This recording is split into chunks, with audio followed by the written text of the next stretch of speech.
On a tous des sortes de scripts invisibles dans la tête, des forces qu'on remarque à peine, mais qui guident nos pensées.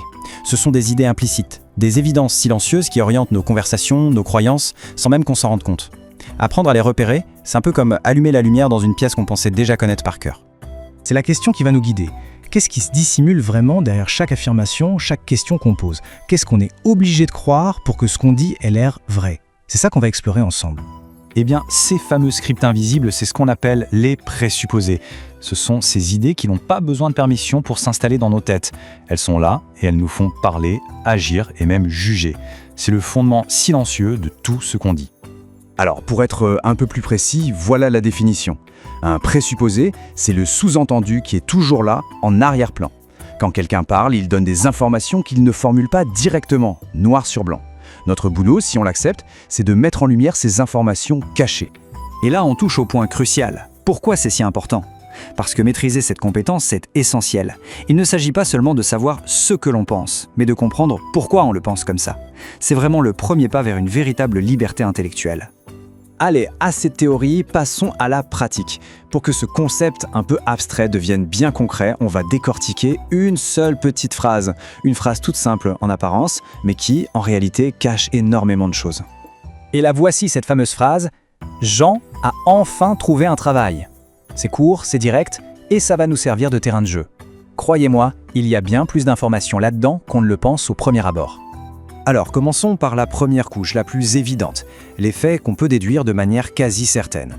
Si Jean a enfin trouvé un travail, ça présuppose, logiquement, qu'il en cherchait un, qu'il n'en avait pas avant, et que ce petit mot « enfin » nous dit que ça n'a pas été facile, que le processus a été long ou compliqué.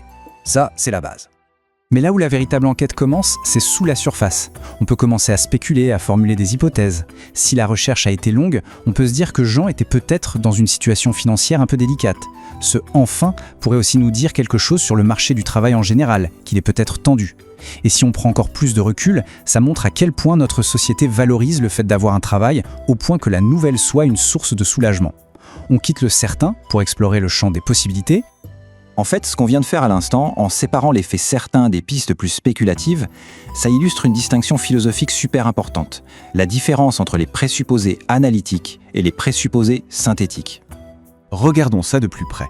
L'analyse, c'est simple, on décompose ce qui est déjà là, on ne fait que séparer les éléments. C'est une approche sûre, le risque d'erreur est faible, mais ce n'est pas très fertile pour créer du neuf. A l'inverse, la synthèse, elle, combine des éléments pour créer de nouvelles idées. Ça demande de l'imagination, ça comporte un risque d'erreur bien sûr, mais c'est justement là que la pensée devient vraiment créative et qu'elle ouvre de nouvelles pistes. Pour prendre une image, c'est assez simple. L'analyse, c'est comme si on disséquait le tronc de l'arbre. On regarde ce qui est déjà là, solide, visible. La synthèse, elle, s'aventure à explorer les bourgeons, les possibilités de croissance, même si on n'est pas tout à fait sûr de ce qu'ils vont devenir. Et c'est exactement pour ça qu'il faut oser prendre le risque de la synthèse. C'est ce que disait Descartes. Il vaut mieux avancer, même si on risque de se tromper, plutôt que de tourner en rond sans jamais rien découvrir. Explorer une piste, même si elle mène à une impasse, c'est déjà un progrès. Bon, maintenant que la théorie est un peu plus claire, revenons à la pratique. Comment on fait concrètement, dans la vie de tous les jours, pour repérer ces fameux présupposés? Eh bien, voici quelques outils de l'enquêteur philosophe. Il y a 5 méthodes vraiment puissantes. D'abord, on peut questionner, comme le faisait Socrate, pour tester la solidité d'une affirmation. Ensuite, on peut reformuler ce que quelqu'un dit avec ses propres mots. Souvent, l'implicite devient soudain très clair. Une autre technique efficace, c'est d'analyser les contraires. Qu'est-ce qu'une idée rejette pour pouvoir s'affirmer ? On peut aussi décomposer un argument, un peu comme un mécanicien qui démonte un moteur pour voir comment il fonctionne. Et enfin, le plus important peut-être, la problématisation. C'est l'art de remettre en question ce qui semble évident pour tout le monde. Mais attention, l'objectif de cette boîte à outils, ce n'est pas de tendre des pièges ou de gagner un débat à tout prix. Le but est bien plus profond. Il s'agit de remettre en question les fausses certitudes, les nôtres comme celles des autres, pour atteindre une plus grande clarté. Le philosophe, ce n'est pas d'abord un bâtisseur qui crée de nouvelles connaissances à partir de rien. C'est avant tout un destructeur. Son rôle, c'est de fragiliser et même parfois d'abattre les murailles de certitudes qui ne reposent sur aucune fondation solide. C'est Nietzsche qui parlait de philosopher à coups de marteau. L'idée, c'est de tester la solidité des fondations de nos raisonnements, comme on donnerait un coup de marteau dans un mur pour voir s'il est solide. Si l'idée tient le coup, parfait. Sinon, elle s'effondre, et c'est une bonne chose. Et forcément, ce processus peut être inconfortable. Il nous force à nous confronter à nos croyances les plus ancrées. C'est pour ça que le philosophe n'a pas forcément vocation à être aimé. Son rôle, c'est d'oser poser les questions qui dérangent, celles que personne d'autre ne pose. Parce qu'au final, il faut bien comprendre que repérer les présupposés, ce n'est pas une tactique de débat, c'est un exercice de clarification.